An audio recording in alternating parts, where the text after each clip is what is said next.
March 3ஆம் தேதி மகா தெப்பத் திருவிழா நடைபெற இருக்கிறதுனால இந்த கோவிலோட விளக்கு பிரார்த்தனையை இந்த கோவிலோட முக்கியமான ஒருத்தர்கிட்ட கேட்டு நம்ம தெரிஞ்சுக்குவோம். அவரு வேற யாரும் இல்ல, இந்த கோவிலோட ஸ்ரீராம் பட்டாச்சார் கிட்ட தான் நம்ம கேட்டு தெரிஞ்சுக்க போறோம். அது மட்டும் இல்லாம இந்த கோவிலோட முக்கியமான சிறப்பு அம்சங்களுடைய புராண வரலாற்றையும் நம்ம கேட்டு தெரிஞ்சுக்கலாம். இந்த முக்கியமான விளக்கு பிரார்த்தனையில என்ன செய்யணும் என்ன செய்யக்கூடாதுன்றத ரொம்ப தெளிவா சொல்லியிருக்கார். இந்த வீடியோ உங்களுக்கு கண்ணில் பட்டுச்சுன்னா மிஸ் பண்ணவே பண்ணாதீங்க.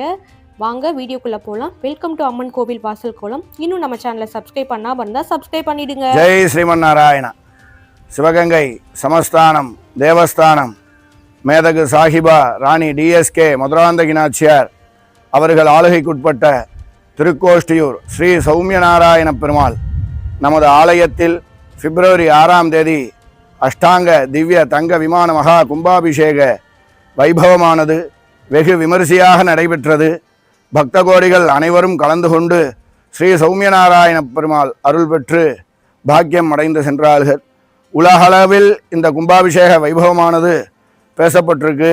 இன்னைக்கு 18வது வருஷமாக 17 வருஷத்துக்கு அப்புறம் வெகு விமரிசையாக பிரம்மாண்டமான முறையில் அனைவரும் எதிர்பார்த்து கொண்டிருந்த இந்த கும்பாபிஷேக வைபவமானது சிறப்பான முறையில் நடைபெற்றது. இந்த அஷ்டாங்க திவ்ய தங்க விமான மகா கும்பாபிஷேகத்தை பற்றி பேசணும்னா இன்னும் நிறையா பேசிகிட்டே இருக்கலாம். இந்த அஷ்டாங்க திவ்ய விமானத்தை பற்றி ராமாயணத்தில் குறிப்புகள் இருக்குது, அதே மாதிரி மகாபாரதத்தில் குறிப்பு இருக்குது.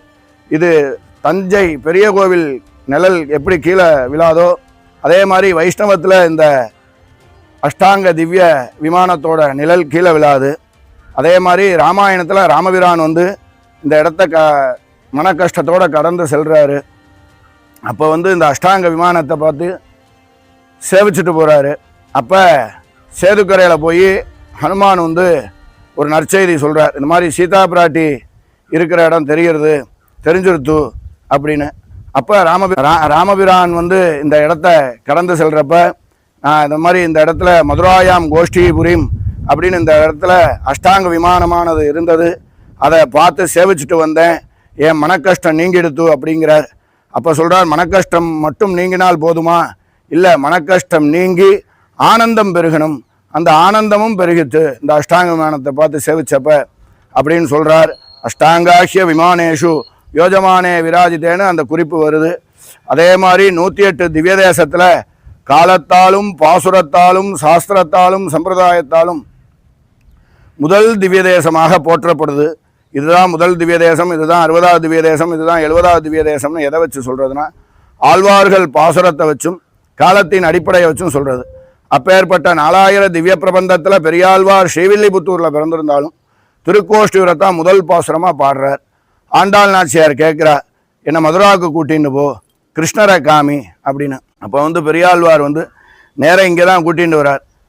இங்கே கூட்டின்னு வந்து வண்ணமாடங்கள் சூழ் திருக்கோட்டியூர் கண்ணன் கேசவன் நம்பி பிறந்ததனில் என்னை சுண்ணம் எதிரெதிர் தூவிட கண்ணன் முற்றம் கலந்தொழலாயிற்றே. இதுதான் மதுரா, இதுதான் துவாரகா, இவர் தான் கிருஷ்ணர், இவரை இருக்க பிடிச்சிக்கோன்னு முதல் பாசுரமாக பாடுறார்.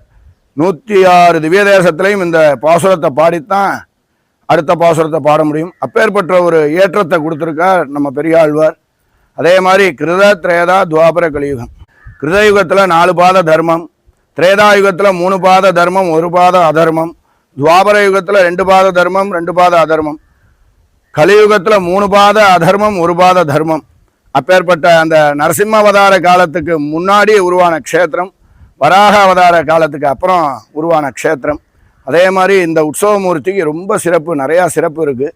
மற்ற எல்லா திவ்ய தேசத்துலையும் எல்லா ஊர்லேயும் பஞ்சலோக விக்கிரகம், அதுவும் ஏதோ ஒரு காலகட்டத்தில் ஒரு சிற்பினால் செய்யப்பட்டு பிராமணர்களால் பிரதிஷ்டை பண்ணப்பட்ட விக்கிரகமாக இருக்கும்.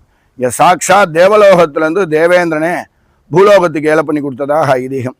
இது நம்ம சொன்ன வாக்கியம் இல்லை. சுவாச்சிதம் தேவதேவேசம் புத்திரபல்லாலிதம் பிரபும் ஸ்ரீ பூமிநீலாசகிதம் ஸ்ரீ சௌமியநாராயண கோயம்னு சித்திரமாசம் சித்திர நட்சத்திரத்தன்னைக்கு தேவலோகத்திலேருந்து தேவேந்திரனே பூலோகத்துக்கு ஏல பண்ணி கொடுத்ததாக ஐதீகம், புராணங்கள் சொல்லப்படுறது, சாஸ்திரங்கள் சொல்லப்படுறது. அதே மாதிரி பிரம்மாண்ட புராணத்தில் சொல்லப்படுறது. நைமிஷேதி தபசித்தி மரணம் ஜான்ஹவீதடே குரு க்ஷேத்திரஸ்ய தானானி ஸ்ரீ கோஷ்டியாம் திரியம் லபேத் அப்படின்னு. அதாவது இந்த பெருமாளை சேவிச்ச மாத்திரத்தில் நைமிஷாரண்யத்தில் தபஸ் பண்ண பலன், கங்கையில் முக்தி அடைஞ்ச பலன், குருக்ஷேத்திரம் மகாபாரதம் யுத்தம் நடந்த இடத்துல தங்கம் தானம் பண்ண பலன், 108 திவ்யதேசத்தையும் சேவிச்ச பலன் கிடைக்கிறதுன்னு சொல்லப்பட்டிருக்கு. அவ்வளோ வரப்பிரசாதியான பெருமாள். இன்னொரு விசேஷம் என்னென்னா, சுவாமிக்கு தான ஹஸ்தம், அபயஹஸ்தம், வரதஹஸ்தம் இந்த மாதிரிலாம் இருக்குது. தானம் வாங்குற மாதிரி ஹஸ்தம். திருப்பதி திருவேங்கடமுடையான் வந்து நம்ம கிட்டேருந்து காசு, பணம், நகை, நட்டு இதெல்லாம் தானமாக வாங்கிக்கிறதா ஐதீகம். அந்த கதைகளும் நமக்கு தெரியும். மதுரையில் கள்ளழகர் வந்து வீரம், தைரியம், பலம் இதெல்லாம் தானமாக வாங்கிக்கிறதா ஐதீகம். கும்பகோணத்தில் சாரங்கபாணி பெருமாள் கன்னியாதானம் வாங்கிக்கிறதா ஐதீகம். கும்பகோணத்தில் உப்பிலியப்பன் சுவாமி ஒரு விதமான செல்வங்களை தானமாக வாங்கிக்கிறதா ஐதீகம். திருக்கோஷ்டூரில் சௌமியநாராயண பெருமாள் பக்தர்களுக்கு ஒரு துன்பத்தையும் அவர்கள் செய்த பாவத்தையும் தானமாக வாங்கிக்கிறதாக நம்ம சொன்ன வாக்கியம் இல்லை, ஆழ்வாருடைய பாசுரம். அவ்வளோ வரப்பிரசாதியான பெருமாள்.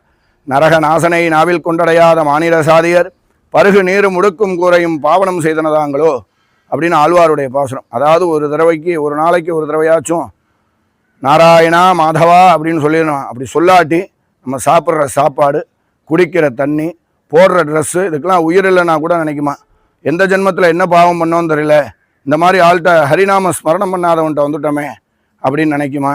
அதே மாதிரி இந்த திவ்யதேசத்தோட பெருமையை சொன்னால் ஒரு நாள் பத்தாவது சொல்லிக்கொண்டே இருக்கலாம்.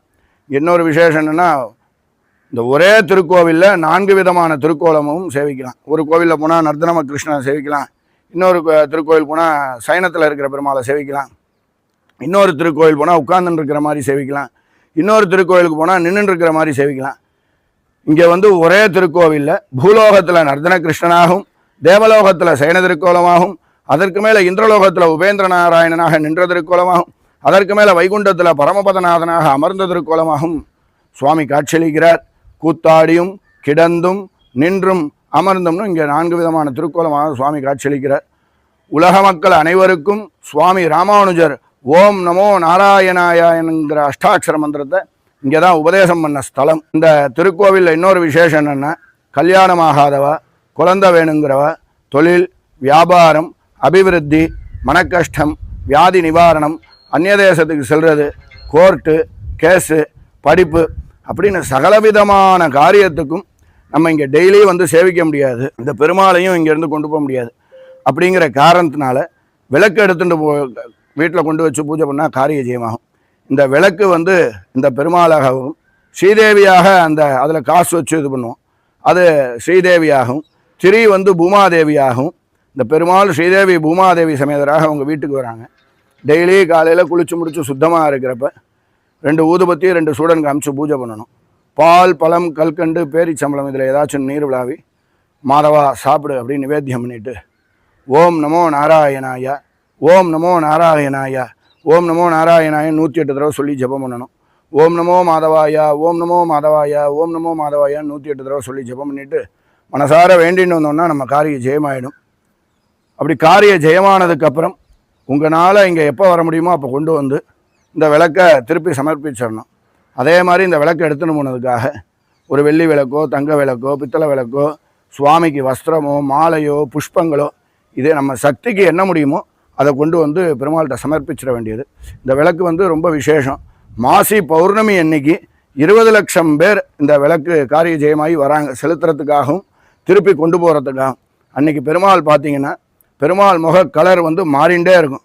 ஒரு 10 அடிக்கு 20 அடிக்கு ஒரு தடவை பெருமாள் திருமுக மண்டல கலரானதும் திருமுக மண்டலமானதும் பெருமாள் டிஃப்ரெண்ட் நம்ம பிரத்யட்சமாக நம்ம பார்க்கலாம். அப்பேற்பட்ட ஒரு சாநித்தியத்தை அடையிற. எதனாலனா சாஸ்திரத்தில் சொல்கிறது, பெருமாளுக்கு பிரசாதங்கள் நிவேத்தியம் பண்ணுறதுனால சில சாநித்தியம் ஏற்படுறது, மக்கள் வெள்ளத்தை பார்க்கறதுனால சில சாநித்தியங்கள் ஏற்படுறது, அப்படின்னு நிறையா குறிப்புகள் இருக்குது. அதில் அன்றைக்கி வந்து 20 லட்சம் பேரை வந்து பெருமாள் சந்திக்கிறதுனால ஜனக்கடலில் பெருமாள் வந்து திருவீதி உலா வர்றார். அதனால் பயங்கர சாநித்தியமாயிடுறார். மாசி பௌர்ணமி தான் கணக்கு. அன்றைக்கி வந்து 365 நாளும் விளக்கு வாங்கிக்கலாம், செலுத்திக்கலாம். அன்றைக்கி வந்து இங்கே வந்து அதிகப்படியான மக்கள் வந்து இந்த விளக்கை எடுத்துன்னு போய் எல்லாருக்குமே அன்றைக்கி காரிய ஜெயமாகிறது. அதனால் பக்த கோடிகள் அனைவரும் வந்து உங்கள் பிரார்த்தனைகளை செலுத்திக்க வேண்டியது. உங்கள் பிரார்த்தனைக்கு என்னென்ன பிரார்த்தனையோ அதுக்கு விளக்கு எடுத்துக்க வேண்டியது. ஜெய் ஸ்ரீமன்னாராயண். என்றும் அன்புடன் உங்கள் ஸ்ரீராம் பட்டாச்சார், திருக்கோஷ்டியூர். சுவாமி விளக்கு டப்பாவை மூடியை திறந்து கும்பிடணுமா, மூடியை திறக்காம கும்பிடணுமா? இல்லை, அது எப்படின்னா அது திருக்கோவில் மாதிரி கணக்கு. மஞ்சள் துணியில் கட்டி டப்பாக்குள்ளே போட்டு சுவாமி பூஜையில் வச்சிட வேண்டியது. அந்த டப்பா மூடியை மட்டும் திறந்து டெய்லி நிவேத்தியம், ஊதுபத்தி சூடங்கள் இதெல்லாம் பூஜைகள்லாம் பண்ண வேண்டியது. டப்பா மூடியை மட்டும் திறந்து பூஜைகளை பண்ணிவிட்டு நம்ம வேண்டிட்டு கொஞ்சம் நேரம் இது பண்ணிட்டு திருப்பி டப்பா மூடி வச்சிட வேண்டியது. ஒரு சிலர் டப்பாவை மூடியை திறந்து வச்சு எப்பவும் கும்பிடுறாங்க. மூடி வைக்கலன்னா பிரச்சனை கிடையாது, மூடித்தான் ஆகணுங்கிறது கிடையாது. அது திருக்கோவிலாக கணக்கு. திருக்கோவிலுக்குள்ள அந்த பெருமாளை வச்சு பூஜை பண்றதா கணக்கு. மூடியை ஓபன் பண்ணாலே பாவம்னு சொல்றாங்க. கிடையாது, கிடையவே கிடையாது. மூடிய அதாவது அந்த மஞ்சள் துணியை தான் பிரிக்க கூடாது. அதை நம்ம காரிய ஜெயமாகிற வரைக்கும் அந்த வஸ்திரம் சாத்தியே இருக்கணும். டப்பா மூடியை திறந்து தான் பூஜை பண்ணணும். முடிச்ச மட்டும் அவுக்காம இருக்கணுமா? ஆமா, அந்த மஞ்சள் துணியில கட்டி டப்பாக்குள்ள போட்டு வச்சிட வேண்டியது. முடிச்சா ஊத்துறக்கூடாது. நிறைவேறாத விளக்கை என்ன சாமி செய்யணும்?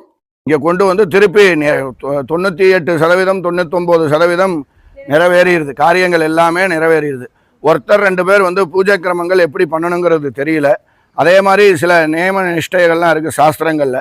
என்னென்னா சில அந்த நான்வெஜ்கள் சாப்பிட்றது, இந்த மாதிரி சில விஷயங்கள்லாம் இருக்கிறது, மடி ஆச்சாரங்கள் இதெல்லாம் இருக்குது. அது வந்து சாப்பிடவே கூடாது இதில் அப்படின்லாம் இல்லை.